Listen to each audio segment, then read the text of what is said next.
Take your CJ7 all the way to 11. Jeepin' with Cool Guy. Moving on to the next piece, we got to take off the leaf spring support plate. That consists of four, I think it's 3/4 inch bolts or nuts that hold in the U bolts.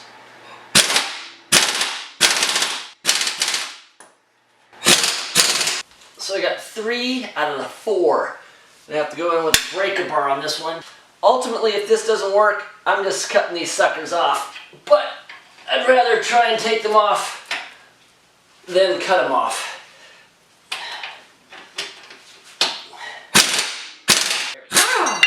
Yeah, just need a little bit of a budge.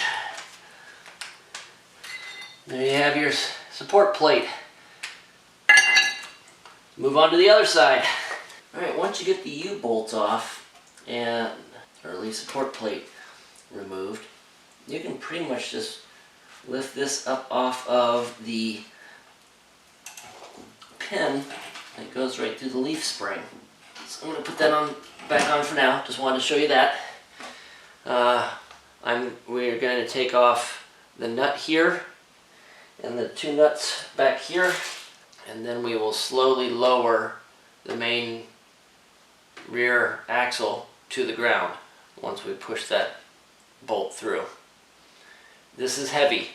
Want to make sure that you've got some kind of support underneath this thing, because as soon as you release the bolt for the leaf spring, this thing's going to drop like a rock. This nut and bolt head are actually 7/8. Okay, I lied. Well, apparently the bolt head for this leaf spring is 13/16.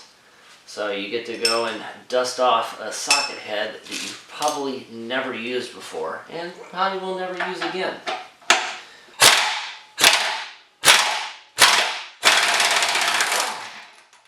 Just taking the nut off.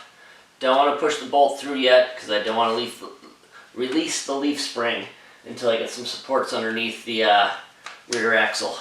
The rear shackle nuts are 9/16. Have wrench, we'll fix.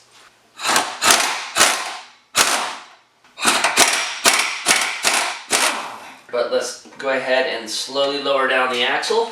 I'm going to pop through these things while trying to hold this up at the same time.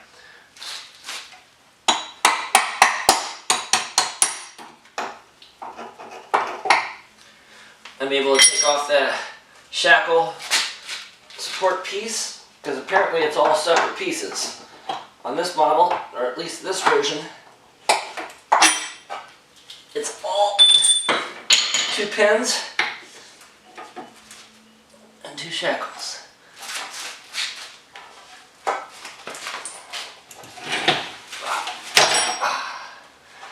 There. We now have a dropped axle. Well, half dropped. Good. Take all this stuff out.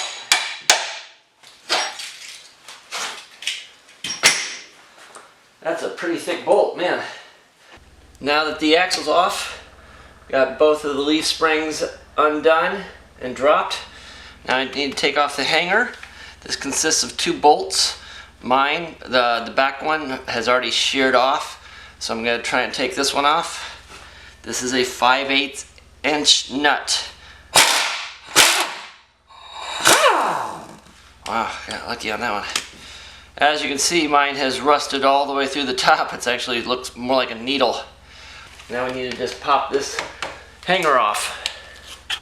From what I'm gathering, a lot of the CJs, this from here up to about here, or this area in here, is where it completely rusts through.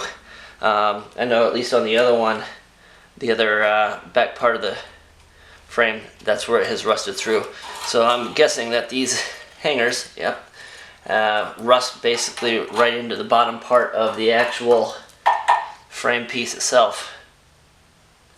So there's your hanger, and there's part of your frame that I'll have to weld a new steel piece onto.